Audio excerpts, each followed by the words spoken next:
Hi, I'm Hazel. You won't believe what I'm about to share.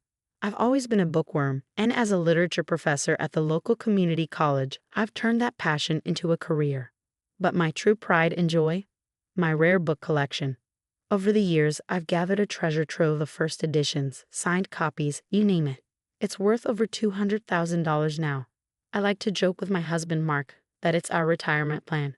One evening, I carefully unwrapped a new package. "Honey, come look at this," I called out. "It's a first edition Hemingway." Mark wandered in, smiling. "Another one for the Hazel Thompson Library, huh?" he teased. "You bet. Thanks for always supporting my obsession." He kissed my cheek. "Hey, it makes you happy. And who knows? Maybe it'll pay for Ethan's college someday." Our 18-year-old son, Ethan, sprawled on the couch, buried in his phone. "Mom, Dad, can we talk about college? Tuition's due soon." I glanced at Mark. "Don't worry, sweetie. We've been saving for years. It's all taken care of." Later that week, I met my best friend, Lisa, for coffee. She stirred her latte, giving me a look. "I don't know how you do it, Hazel. Balancing work, family, and that incredible collection." I shrugged. "It's not easy, but it's worth it." "Oh, did I tell you? Mark's brother Tom and his son Jake are coming over for dinner tonight." Lisa rolled her eyes. "Jake, the entrepreneur. What's his latest get-rich-quick scheme?" "Who knows?" I sighed. But Mark gets so excited about Jake's ideas. I just hope he doesn't rope us into investing again. That evening, as I set the table, Jake launched into his pitch. "Uncle Mark, Aunt Hazel, you've got to hear about this new crypto platform I'm developing. It's going to be huge." Tom beamed. My boy's got a real knack for business. This could be his big break. I caught Mark's eye, silently pleading with him not to get carried away. He gave me a reassuring nod. As we cleared the dishes, Ethan chimed in. "Mom, can we go over my class schedule? I'm so excited to start college." "Of course, honey, I'm excited too. Your future is bright and will support you every step of the way." Little did I know, everything was about to unravel. My beloved books, my son's future, my trust in my husband. But that's a story for another day. For now, I was just Hazel Thompson, literature professor and rare book enthusiast, blissfully unaware of the storm brewing on the horizon. I couldn't wait to get home after the conference. It had been great, but I missed my family. As I approached the house, I heard Mark's voice through the open window. He sounded excited. "Yeah, the books are all boxed up and ready to go. Hazel's entire collection. It's going to be a gold mine for Jake's startup." My heart stopped. I fumbled with my keys and burst through the door. I found Mark in his office. "What do you mean my books are boxed up?" My voice shook. Mark's face went pale. "Hazel, you're home early. Answer me, Mark. What's going on with my books?" He sighed, running a hand through his hair. I sold them. All of them." The room started spinning. "You did what?" "Jake's crypto platform. It's a sure thing. We're going to be rich." I couldn't believe what I was hearing. "You sold my entire collection, without even asking me, for Jake's latest harebrained scheme." "It's not harebrained, Hazel. This is different." He looked desperate. "I know you're upset." "Upset? I'm beyond upset, Mark. Those books were my life's work," I shouted, my voice cracking with disbelief. Then a horrible thought struck me. "Wait, how much did you invest?" Mark wouldn't meet my eyes. "Well, all of it, and a bit more." A cold wave of panic washed over me. "What do you mean, a bit more, Mark?" He mumbled something I couldn't make out. "Speak up." My voice trembled. He finally blurted it out. "Ethan's college fund, okay? I invested Ethan's college fund too." I felt like I'd been punched in the gut. You use our son's future for Jake's crypto nonsense." "It's not nonsense. It's going to pay off, Hazel. You'll see. We'll make back 10 times what we invested." I was beyond furious. "Get the books back. Now." Mark shook his head, his face pale. "I can't. The sales are final. They've already been shipped to buyers across the country." Just then, Ethan walked in, his face confused. "Mom? Dad? Why are you yelling?" I looked at Mark. "Tell him," I demanded. Mark hesitated, then explained what he'd done. Ethan's face crumpled. "My college fund. It's gone." I pulled him into a tight hug, glaring at Mark over Ethan's shoulder. We'll figure something out, honey. I promise. But Dad said it's a sure thing, Ethan whispered, his voice muffled against me. Right, Dad? Mark nodded eagerly. Absolutely. Jake's business is going to solve everything. You'll see. I'd never felt so betrayed. Mark, you've crossed a line.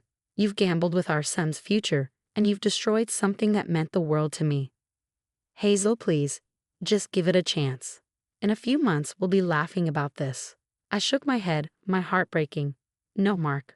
We won't, because I don't know how I can ever trust you again. Are you sure about this? Lisa asked as she helped me unpack in her spare room.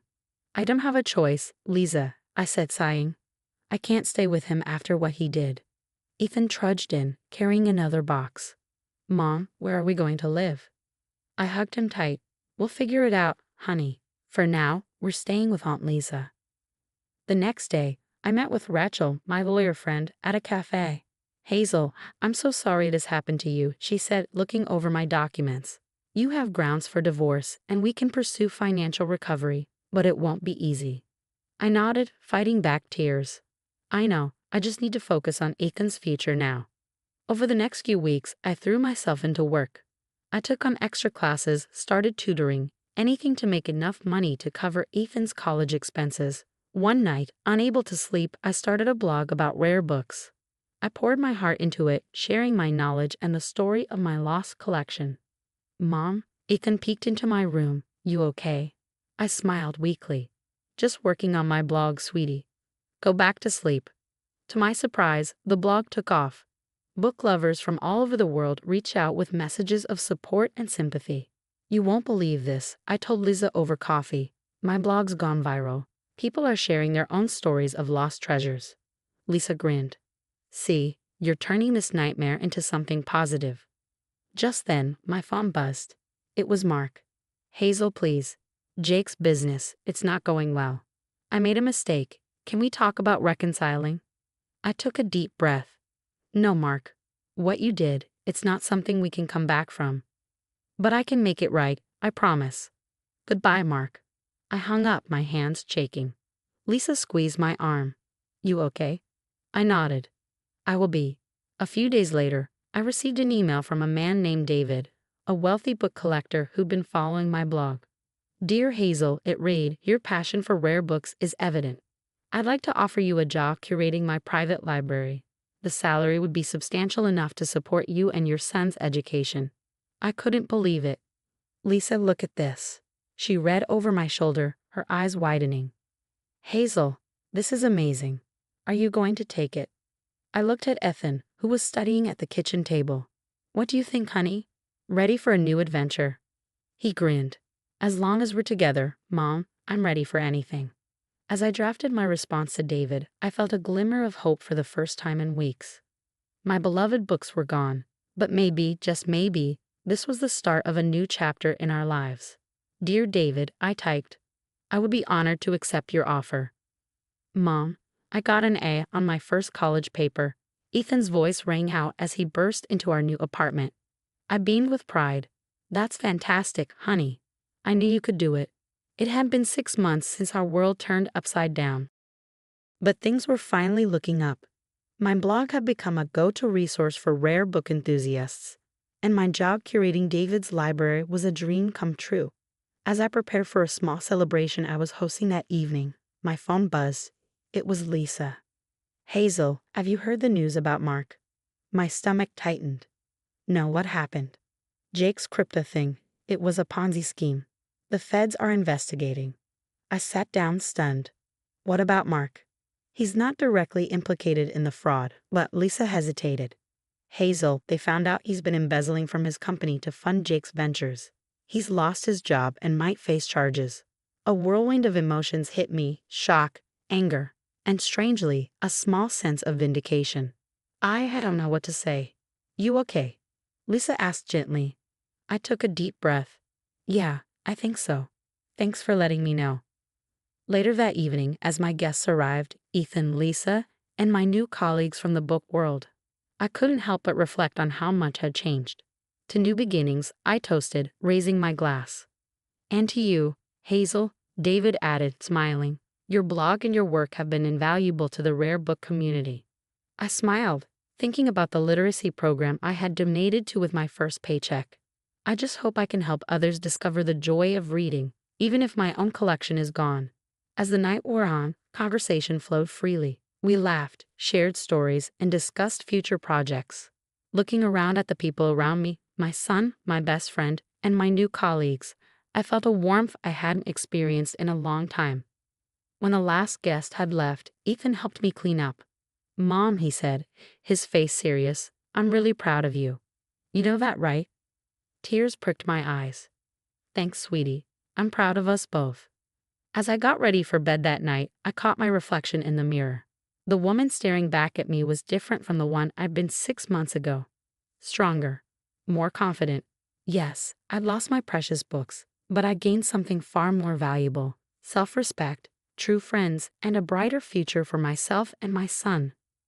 The betrayal, painful as it was, had led me down a path of personal and professional growth I might never have discovered otherwise.